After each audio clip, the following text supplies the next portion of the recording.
ദൈവത്തിന്റെ നിയോഗവും വിളിയും അനുസരിച്ച് ഓരോരുത്തരും ജീവിതം നയിക്കട്ടെ.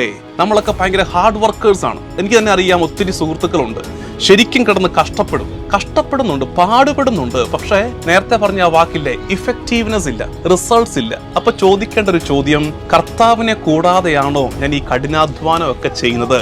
കർത്താവിനെ കൂടാതെ കഠിനാധ്വാനം ചെയ്യുന്നവരാണ് നമ്മളെങ്കിൽ മനസ്സിലാക്കി വെക്കേണ്ട ഒരു ഉപമ ഞാൻ പറയാം. എന്ന് വെച്ചാൽ, മൂർച്ച പോയ മഴു കൊണ്ട് മരം വെട്ടിക്കൊണ്ടിരിക്കുക. നമ്മൾ മൂർച്ച പോയ കോടാലി കൊണ്ട് മരം വെട്ടിക്കൊണ്ടിരിക്കുക. പണിയെടുക്കുന്നുണ്ടോ? ഉണ്ട്. വിയർപ്പൊഴുക്കുന്നുണ്ടോ? ഉണ്ട്. എന്തൊരു പാടുപെടലാണ് ഈ കിടന്ന് കഷ്ടപ്പെട്ടുകൊണ്ടിരിക്കുന്നത്. എന്നിട്ട് ഫലം വല്ലതുകൊണ്ടോ? ഇല്ല. ജീവിതത്തിന്റെ പല മേഖലകളിൽ, കുടുംബവുമായിട്ട് ബന്ധപ്പെട്ട്, തൊഴിലുമായിട്ട് ബന്ധപ്പെട്ട്, കരിയർ ഗ്രോത്തുമായിട്ടൊക്കെ ബന്ധപ്പെട്ട് ഒത്തിരി എഫേർട്സ് എടുക്കുന്നുണ്ടായിരിക്കും. പക്ഷെ റിസൾട്ട് കാണുന്നില്ലെങ്കിൽ ചോദിക്കേണ്ട ചോദ്യം, എൻ്റെ മഴുവിൻ്റെ മൂർച്ച നഷ്ടപ്പെട്ടോ?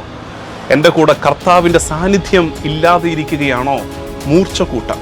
കർത്താവിൻ്റെ സാന്നിധ്യം വരുമ്പോൾ, ജീവിതത്തിൽ കർത്താവിൻ്റെ സാന്നിധ്യം വരുമ്പോൾ കാര്യങ്ങൾക്ക് മാറ്റമുണ്ടാകും.